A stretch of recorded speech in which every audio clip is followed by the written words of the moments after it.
Hey guys, I've got something super special to show off today. A custom arcade stick built by JackWagon Fightsticks and themed around one of the greatest 80s villains of all time, Sho'nuff from The Last Dragon.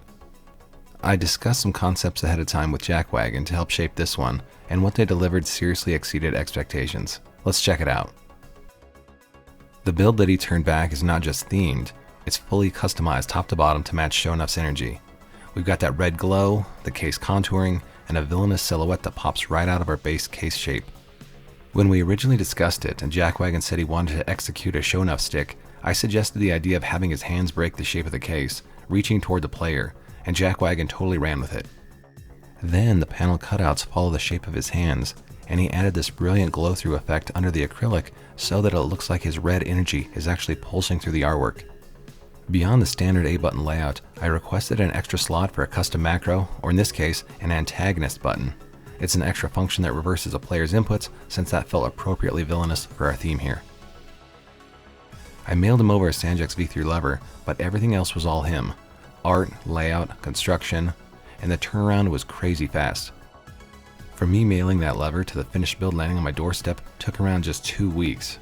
That's absolutely wild, and if you're seeing this video now, you could likely get your own crazy custom done before EVO at JackWagon's current pace. In terms of size and weight, it's pretty standard. Comfortable for lap or desk use, but if you wanted something bigger, slimmer, heavier, or whatever, he could absolutely tailor it. This one was all about the vibe, and it feels like an 80s relic in the best way possible. After seeing what he pulled off here, I felt inspired to sketch some other ideas that could use a similar approach. As long as you start with a somewhat rectangular base shape and innovate from it, the sky feels like the limit here. Maybe a Krang build with some glowing robot buttons, or Predator mask stick with an infrared overlay or targeting reticule cut below the acrylic. I also think a low pan design with those iconic pinky nails flaring at the corners could be 6 shades of awesome. You let me know what concept you think would work well to make use of the contours and top panel lighting in the comments below. The guy behind JackWagon Fightsticks started in sheet metal assembly at 16 and worked his way through engineering and design before leaving full-time work to care for his son Jack. That's when the woodworking kicked off, first with a CNC router, then a full garage workshop.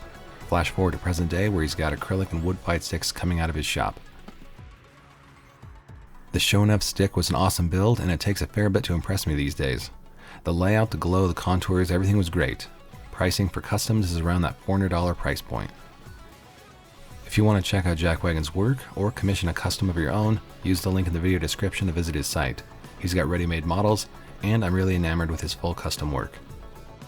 You can adjust the build to suit your parts or your vision, and he also sells little 3D printed stands so you've got somewhere to display your arcade stick prize when you're all done.